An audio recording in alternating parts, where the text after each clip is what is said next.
नमस्कार, मी समीक्षा बेंडे. एडीएन बातमीपत्रात आपलं स्वागत. आजच्या दिवसभरात घडलेल्या घटनांचा आढावा आपण घेणारच आहोत. त्यापूर्वी एक नजर टाकूयात आजच्या ठळक घडामोडींवर. डॉक्टर बाबासाहेब आंबेडकर यांचं 10 वर्ष वास्तव्य असलेल्या त्या घराच्या ठिकाणी मोठं स्मारक करण्यासाठी सरकारला शिफारस करणार. केंद्रीय मंत्री किरण रिजिजू यांची घोषणा. ज्येष्ठ नेते सुभाष पाटील यांच्या नेतृत्वाखाली शालेय पोषण आहार कर्मचाऱ्यांच्या पगारवाढ व इतर मागण्यांसाठी विभागीय आयुक्त कार्यालयासमोर नवभारत कामगार संघटनेचं तीव्र धरणे आंदोलन. आता पाहूयात सविस्तर बातम्या. डॉक्टर बाबासाहेब आंबेडकर छावणी परिसरातील ज्या घरात 10 वर्ष राहिले त्या घराची खूप दयनीय अवस्था आहे. त्या ठिकाणी मोठं स्मारक करण्यासाठी मी सरकारला शिफारस करणार असल्याचं प्रतिपादन केंद्रीय मंत्री किरण रिजिजू यांनी सदर ठिकाणी भेटी दरम्यान पत्रकारांशी बोलताना केलंय. बाबा साहब अम्बेडकर जी का जो जहाँ रहते थे 10 साल लगभग रहे हैं, कंटोनमेंट है। आज वो घर क्योंकि वो कंटोनमेंट एरिया में है तो सिविल एडमिनिस्ट्रेशन वहाँ काम नहीं कर सकते, लेकिन मैं जब घर में गया उसमें रहने वाले से मैंने बात की, वो रेंट में रह रहे, टूटा फूटा बहुत बुरी हालत में है और एक परिवार रह रहे हैं उसमें, तो उससे मैंने बात किया है और हम सोचते हैं कि डिफेंस मिनिस्ट्री से हम बात करेंगे और उस घर को किसी भी तरीके से हम एक स्मारक के रूप में बनाना चाहते हैं। तो वो एक हम सब्जेक्टिव है, डिफेंस मिनिस्ट्री से बात करना पड़ेगा, लेकिन मैं मानता हूँ कि वहाँ ज़रूर कुछ बनाना चाहिए, क्योंकि इतना साल बाबा साहब वहाँ बैठ कर के काम किए हैं, यहाँ मिलन कॉलेज वगैरह इस्टेब्लिश किए हैं, तो उस घर का हालत बहुत ख़राब है। यहाँ आज सुबह भी काफ़ी लोगों से मेरा मिलना हुआ है। बाबा साहब भीमराव अंबेडकर जी का चिन्ह जहाँ जहाँ है वहाँ भी हम कुछ ना कुछ विकसित करने के लिए योजना बना रहे हैं। जहाँ बाबा साहब जा कर के खाना खाया था उस घर में आज हम लोग गए, वहाँ एक लाइब्रेरी बनाएंगे, मेडिटेशन सेंटर बनाएंगे। इसका सारा मैंने डॉक्टर करात जी को बोला है, सारा उसका प्रोजेक्ट तैयार करके मुझे देना। हम बहुत जल्दी उसका राशि, उसका सैंक्शन मेरे ही मंत्रालय से हम करके देंगे। और यहाँ दौलताबाद किला, जहाँ बाबा साहब भीमराव अंबेडकर के ज़िंदगी में एक बहुत बड़ी कड़ी है, वहाँ हम जाके आए हैं। वहाँ आप सबको पता होगा, आप सब तो यहाँ के पत्रकार हैं, आपको इसका जानकारी ज़रूर होगा। बाबा साहब भीमराव अंबेडकर 1935 में दौलताबाद किले में जा कर के उसको देखना चाहते थे। उनके कुछ साथियों के साथ वहाँ जब गए तो अपने धूल वो एक ट्रक टाइप गाड़ी में लोड करके गए थे, तो धूल साफ़ करने के लिए वहाँ एक छोटा सा वहाँ पॉन्ड बनाया होता, हाथ साफ़ किया। उस समय एक मुसलमान जेंटलमैन आ करके उन लोगों को अछूत करके बहुत बुरा भला और फिज़िकली असॉल्ट करके बहुत ह्यूमिलेशन किया। तो बाबा साहब ने कहा कि आप लोग तो मुसलमान हैं, रमज़ान के समय में अछूत को आप लोगों ने क्यों इतना अपमान कर रहे हो, लेकिन उन लोग ने माना नहीं है। तो बाबा साहब बाद में अपने साथियों के साथ प्रोटेक्शन में वो किले को देखा है। बाद में बाबा साहब कहते हैं, लिखा है, बाबा साहब ने खुद लिखा है, किताब आप पढ़ चुके होंगे। राज्याचे गृहनिर्माण आणि इतर मागास बहुजन कल्याण मंत्री अतुल सावे यांनी यावेळी महायुती सरकारच्या काळात राबवण्यात आलेल्या योजनांबाबत माहिती दिली आहे। महाराष्ट्र की सरकार ने क्या किया, तो आपको मैं बताना चाहता हूं कि डॉक्टर बाबा साहेब अम्बेडकर जी का जो लंदन में जहां पे वो रहते थे, वो घर आज भारत सरकार मतलब महाराष्ट्र की सरकार ने वो लेके वहाँ पे आज एक जो बच्चे पढ़ने को जाते हैं उनके लिए एक शिक्षा भूमि बनाई हुई है। उसी तरीके से इंदू मिल का जो बाबा साहेब अम्बेडकर का स्मारक था, उसका भी काम बीच में 2.5 साल बंद था। आप उनको कभी सवाल नहीं पूछे कि 2.5 साल क्यों नहीं किया। हमारी सरकार फिर से आके फिर से माननीय मुख्यमंत्री एकनाथ जी शिंदे साहब और देवेंद्र जी ने पहले मीटिंग में उसको 500 करोड़ रुपए फिर मंजूर किए। ऐसे अनेक विषय, आज लाडली बहन करते हैं, उसमें कोई हम सेपरेट नहीं करते, कोई मुस्लिम है क्या दलित है। आज हम घरकुल की योजना, आज मेरे डिपार्टमेंट के माध्यम से घरकुल की योजना है, पंतप्रधान आवास योजना, ये सारे हमारे, आज हमने कम से कम 5 लाख घर बांटे हैं। हमने कभी कोई मुसलमान, कोई दलित नहीं, कुछ लोगों ने सवाल पूछते टाइम ऐसा पूछा कि मुसलमानों को, तो मैं उसका जवाब देना चाह रहा हूँ। आज हमने घर बांटते टाइम अभी हमने शोलापुर में 15,000 घर बांटे, 15,000 में 11,000 मुसलमान हैं। रेनगर में, शोलापुर में हमने 15,000 घर अभी बांटे, और 15,000 के मार्च में माननीय पंतप्रधान जी के हाथ से ही वो बांटे गए, उसमें से 11,000 मुसलमान हैं। ये आपके लिए है, आपको बता रहे हैं। बारी बराबर आप इन्वेस्ट करें। ऐसा है, हमारी सरकार कोई भी ऐसा कोई मुसलमान है, कोई दलित है, ये इसका नहीं करती है। अगर ऐसा होता तो हम 13,000 मतलब 15,000 में से 11,000 घर मुसलमानों को नहीं देते। हम दिया ना, क्यों दिया हमने? बाबा सिद्दीकी यांना Y+ सुरक्षा असताना देखील गोळ्या घालणं म्हणजे त्यांच्या सुरक्षाविषयी शंका उपस्थित करणारं आहे आणि सत्ताधारी पक्षाच्या नेत्यांना गोळ्या घालणं ही त्यापेक्षाही महाभयानक आहे, असं बोलून विरोधी पक्षनेते अंबादास दानवे यांनी पत्रकार परिषदेत नाराजी व्यक्त केली आहे. बाबा सिद्दीकी मुंबईतले एक ज्येष्ठ नेते आहेत. आता ते राष्ट्रवादी काँग्रेस पक्षात आहे अजितदादांच्या. परंतु ज्या पद्धतीनं त्यांच्यावर गोळ्या घातल्या गेल्या आणि आता सर्व तपासांती बाहेर येतं की 2-2 महिने आधी येऊन आरोपी इथं थांबलेले आहेत. खरं तर बाबा सिद्दीकींना Y+ सुरक्षा राज्य सरकारने दिलेली असताना अशा पद्धतीनं त्यांना गोळ्या घातल्या जाते, हे फार सुरक्षा व्यवस्थेविषयी शंका निर्माण करणार आहे.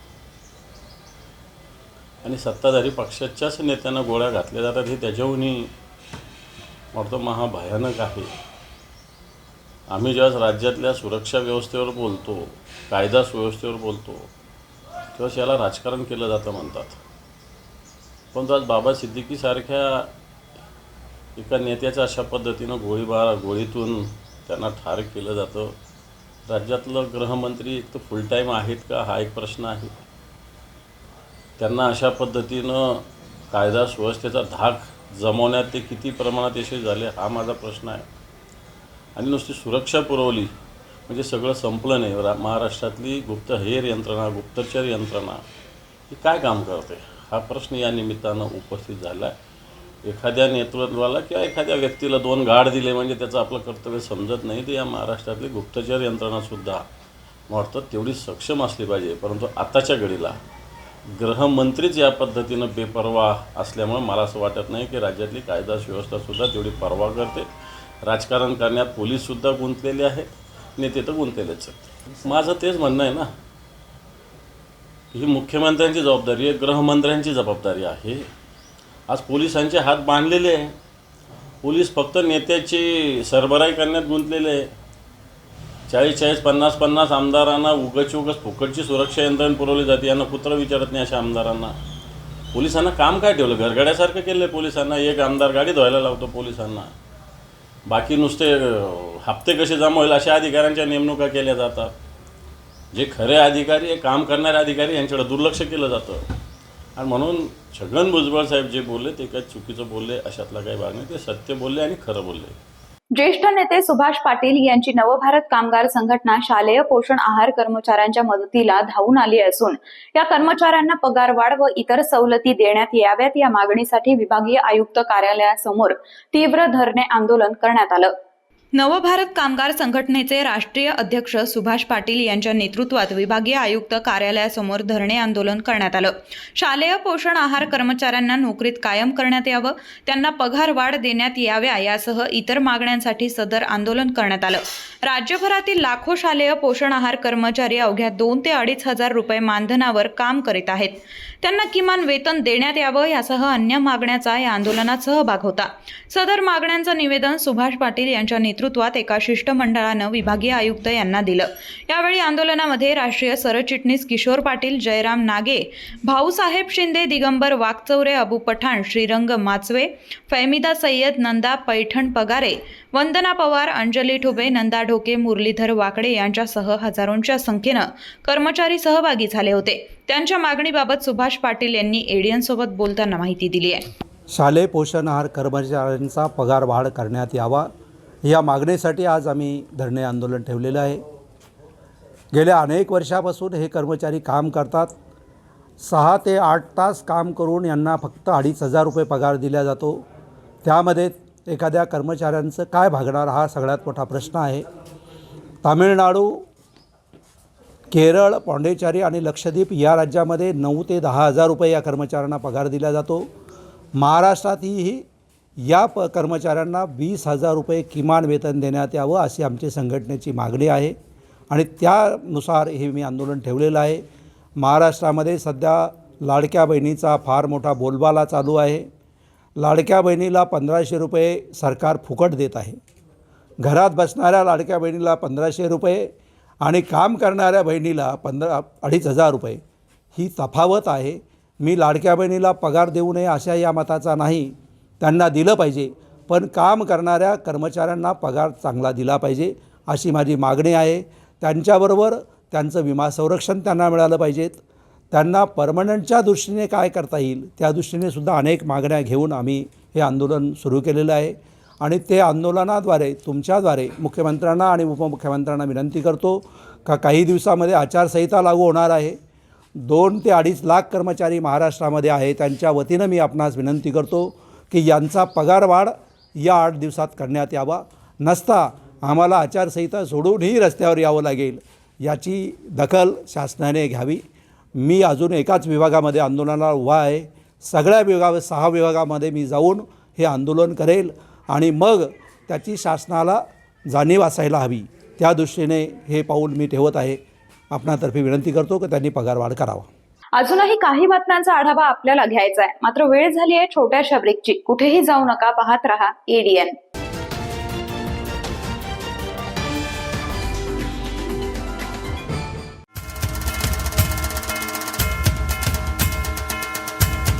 दोन 2568वी अशोक विजयादशमी धम्मचक्र अनुप्रवर्तन दिनाच्या सर्वांना हार्दिक शुभेच्छा. शुभेच्छुक धम्मभूमी बुद्धलेणी इथं आयोजित अशोका विजयादशमी धम्मचक्र अनुप्रवर्तन महोत्सव कार्यक्रमाचं स्वागत अध्यक्ष समाजभूषण आयुष्यमान भीमराव हत्यांबिरे, उपाध्यक्ष महाराष्ट्र प्रदेश राष्ट्रवादी काँग्रेस पार्टी शरदचंद्र पवार तथा प्रभारी सामाजिक न्याय विभाग.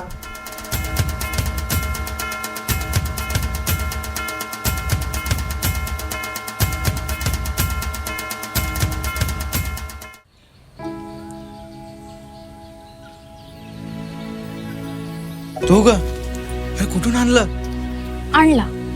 साडी पण वाह छान दिसते की.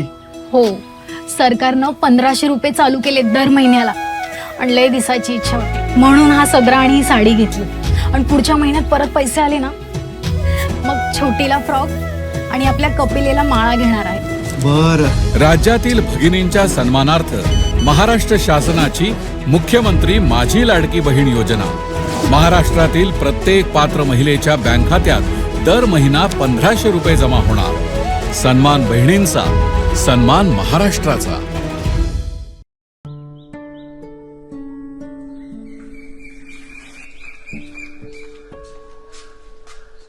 ताई, हे घ्या तुमचा सिलेंडर.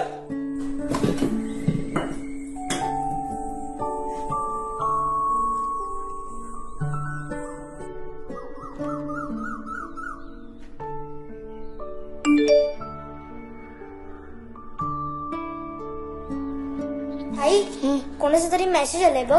मेसेज? हा मुख्यमंत्री अन्नपूर्णा योजनेची रक्कम ट्रान्सफर झाल्याचा मेसेज आहे. राज्यातील महिलांच्या सक्षमीकरणासाठी आणि स्वच्छ इंधनाची पूर्तता करून महिलांच्या आरोग्याचे रक्षण करण्यासाठी महाराष्ट्र शासन सादर करीत आहे मुख्यमंत्री अन्नपूर्णा योजना. योजनेअंतर्गत पात्र महिलांना वर्षाला 3 LPG सिलेंडर मोफत मिळणार. लाभाची रक्कम महिलांच्या बँक खात्यात जमा होणार. घराघरात अन्नपूर्णा, घराघरात आनंद. अनेकांच्या मनात स्वप्न असते की देशाची सेवा करायची, परंतु काही लोकच योग्य प्रशिक्षण घेऊन ते वास्तवात पूर्ण करतात. वास्तविक सैनिक बनणे सोपं काम नाही, कारण प्रशिक्षणाच्या मैदानापासून ते युद्धाच्या रणांगणापर्यंत प्रत्येक क्षण संघर्षमय असतो. फक्त जो इमानदार, समजूतदार असेल आणि ज्याची इच्छाशक्ती प्रबळ असेल असाच व्यक्ती या क्षेत्रात टिकू शकतो. प्रत्येक वर्षी अनेक परीक्षार्थ्यांना यश प्राप्त होते, ते फक्त आणि फक्त गरुड झेप अकॅडमीमुळे. पंख आम्ही देतो, उंच भरारी तुम्ही घ्या.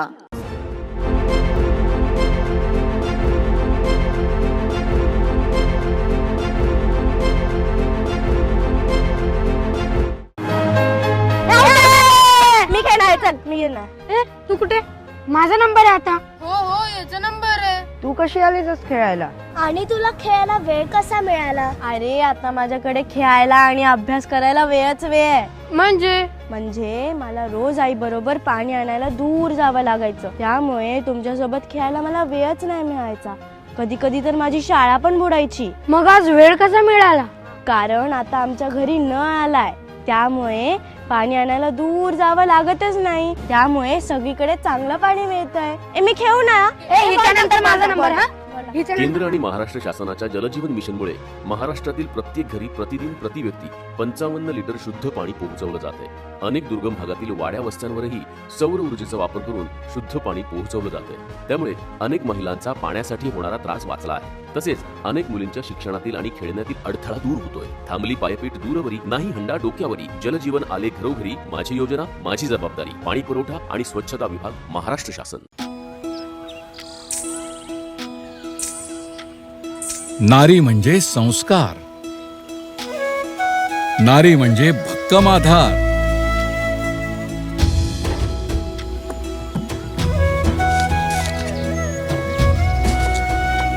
नारी म्हणजे अन्नपूर्णेचा अवतार, नारी म्हणजे शक्ती अपार.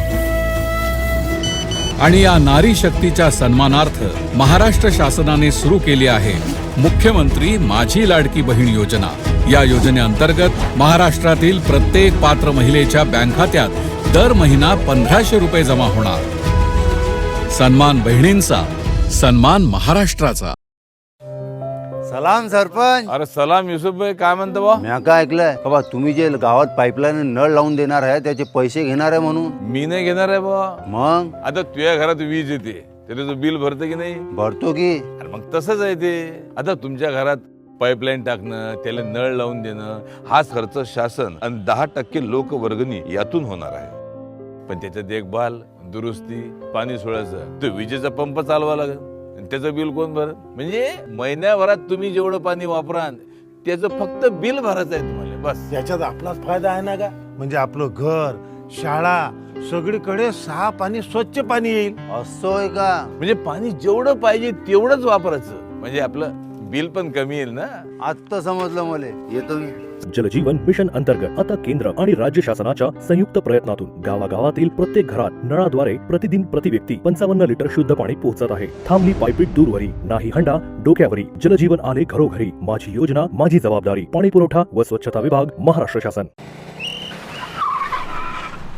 मस्त मास्क पहना रे तूने. Thank you sir.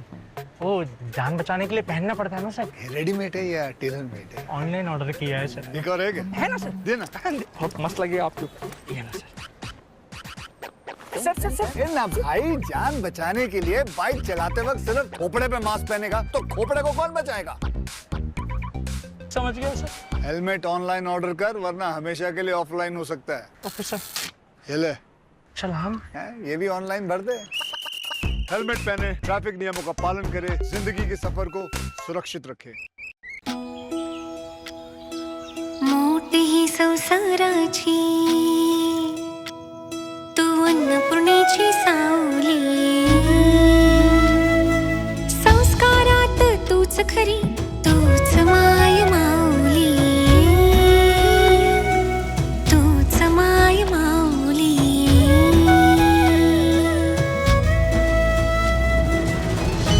राज्यातील भगिनींच्या सन्मानार्थ महाराष्ट्र शासनाची मुख्यमंत्री माझी लाडकी बहीण योजना. महाराष्ट्रातील प्रत्येक पात्र महिलेच्या बँक खात्यात दर महिना 1500 रुपये जमा होणार. सन्मान बहिणींचा, सन्मान महाराष्ट्राचा.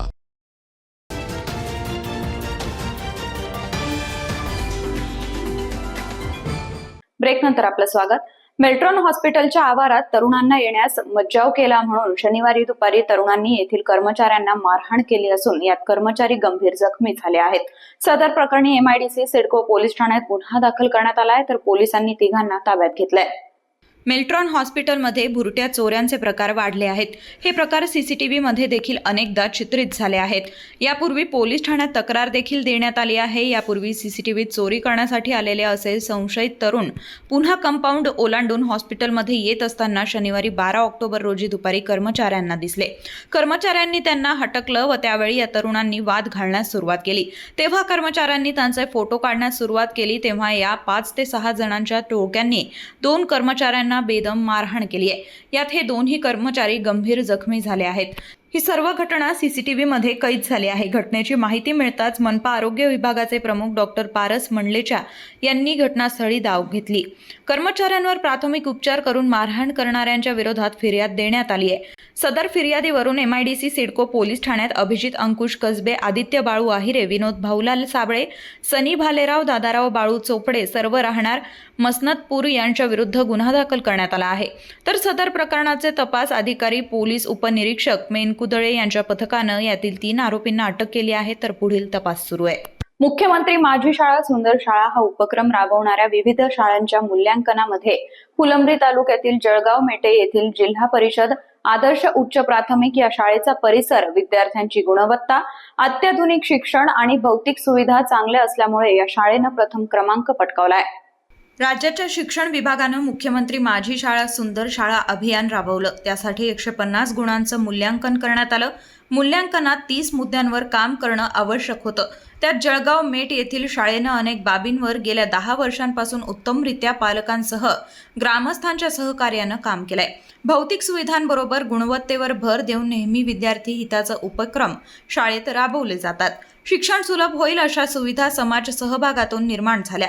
सेवाभावी संस्थांकडूनही शाळेला वर्गखोल्या, प्रयोगशाळा, डिजिटल वर्गखोल्या मिळाल्या. त्याचबरोबर स्वच्छतागृहाची सुविधा मिळाली. त्यामुळे विद्यार्थ्यांना कृतीयुक्त व आनंददायी शिक्षण मिळण्यास मदत झाली. त्यामुळे शाळेचे सर्व स्तरातून कौतुक होत आहे.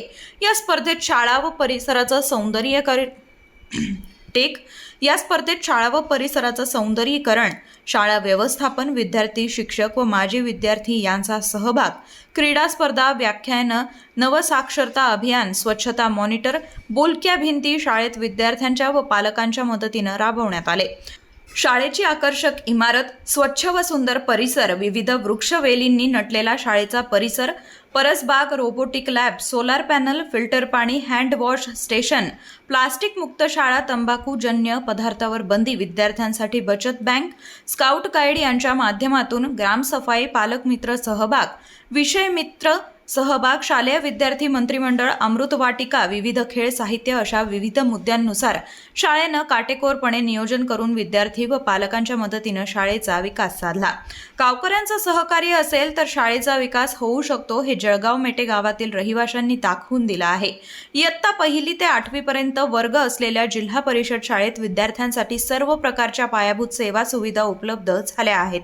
यासाठी गावकऱ्यांनी 2011 ते 2024 या 14 वर्षांच्या कालावधीत तब्बल 50 लाखांपेक्षा अधिक निधी लोकवर्गातून जमा करून दिला आहे.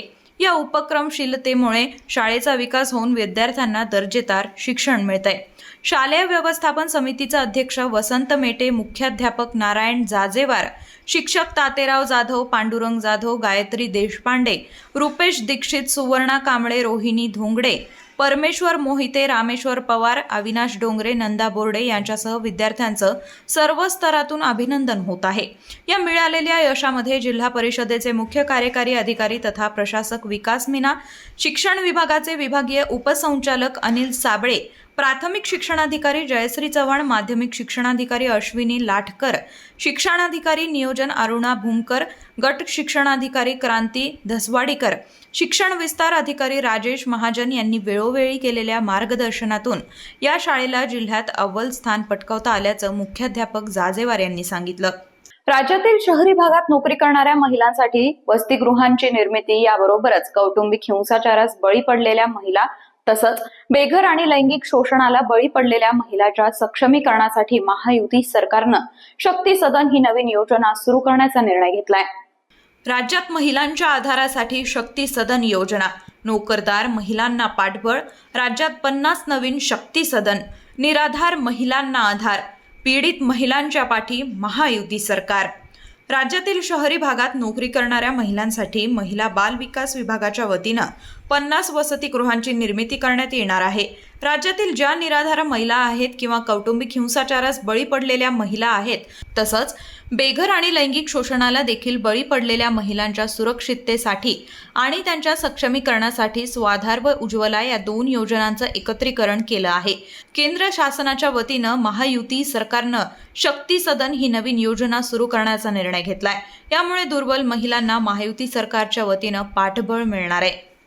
राज्यातील खासगी अंशतः अनुदानित शाळांमध्ये शासनानं अनुदान द्यावं यासाठी 2 वर्षांपासून त्यांची मागणी होती.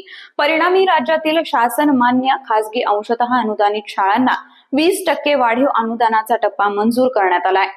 महायुती सरकारचा अनुदानित शाळांना दिलासा, अंशतः खासगी अनुदानित शाळांना 20% अनुदान, शिक्षकांची मागणी पूर्ण, शाळांच्या खर्चास महायुती सरकारचा हातभार. राज्यातील खासगी अंशतः अनुदानित शाळांमध्ये शासनानं अनुदान द्यावं यासाठी 2 वर्षांपासून मागणी होत होती. परिणामी राज्यातील शासन मान्य खासगी अंशतः अनुदानित शाळांना 20% वाढीव अनुदानाचा टप्पा मंजूर करण्यात आलेला आहे. महायुती सरकारच्या निर्णयामुळे खासगी अंशतः अनुदानित शाळांना मोठा दिलासा प्राप्त झालाय.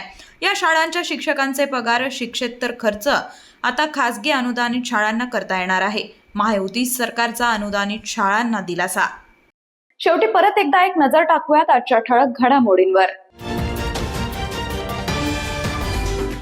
डॉक्टर बाबासाहेब आंबेडकर यांचं 10 वर्ष वास्तव्य असलेल्या त्या घराच्या ठिकाणी मोठं स्मारक करण्यासाठी सरकारला शिफारस करणार, केंद्रीय मंत्री किरेन रिजिजू यांची घोषणा.